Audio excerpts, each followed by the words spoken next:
ஆலகால விஷம் குடித்த கதை. ஒரு காலத்துல தேவர்களுக்கும் அசுரர்களுக்கும் போர் நடந்துகிட்டே இருந்தது.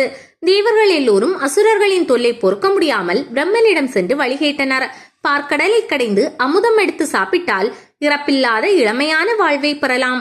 அப்புறம் அசுரர்களை சமாளிப்பது ரொம்ப ஈஸின்னு பிரம்மா வழி சொன்னார். திருமாலிடம் அனுமதி வாங்கிக்கிட்டு மந்திர மலையை மத்தாக்கினாங்க. சந்திரனை அசை தூணாக்கி வாசுகிங்கிற பாம்பை கயிறாக அந்த மலையில் கட்டி தேவர்கள் ஒரு பக்கமும் அசுரர்கள் ஒரு பக்கமும் இழுக்க தொடங்கினாங்க. மலை ஒரு பக்கமாக சரிய தொடங்கியதால் திருமால் ஆமை வடிவம் எடுத்து அந்த மலை விழுந்து விடாமல் தாங்கினார்.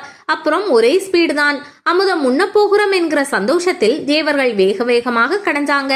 வாசுகி களைத்து துடித்தது. அதன் உடல் இறுக்கமாக இருந்ததால் உடலில் இருந்த விஷத்தை கக்கியது. அதோடு பார்க்கடலில் இருந்தும் நிறைய விஷம் வெளிப்பட்டது. இரண்டும் சேர்ந்து ஆலகால விஷம் என்னும் கொடிய நஞ்சாக மாறியது. விஷத்தோட வீரியம் தாங்காம அவர்கள் சிவன் கிட்ட ஓடி போய் முறையிட்டாங்க. நம்ம சிவாய மந்திரம் உச்சரித்தாலே மனமிறங்கி அருள் புரியும் ஆபத் பாந்தவன் அல்லவா அந்த ஈசன். தேவர்களை காப்பதாக உறுதியளித்தார். சுந்தரரை விஷத்தை கொண்டு வரும்படி பணித்தார். சுந்தரர் சென்று அவ்வளவு விஷத்தை முருட்டி உருண்டியாக நாவல்கனி போல் ஆக்கி கொண்டு வந்து சிவனிடம் கொடுத்தார். தேவர்களை காப்பதற்காக அந்த விஷத்தை சாப்பிட்டார் ஈசன். அன்னை சக்தி பதறி போனாள். உலக ரட்சகனான தன் கணவனின் உடலுக்குள் விஷம் சென்றால் அனைத்து உயிர்களும் அழிந்து விடுமே என்று கண்டத்தில் கை வைத்தாள் அன்னை. விஷம் அன்னையின் கைப்பட்டு கழுத்து பகுதியில் அப்படியே நின்றது. ஈசன் திரு நீலகண்டன் ஆனார்.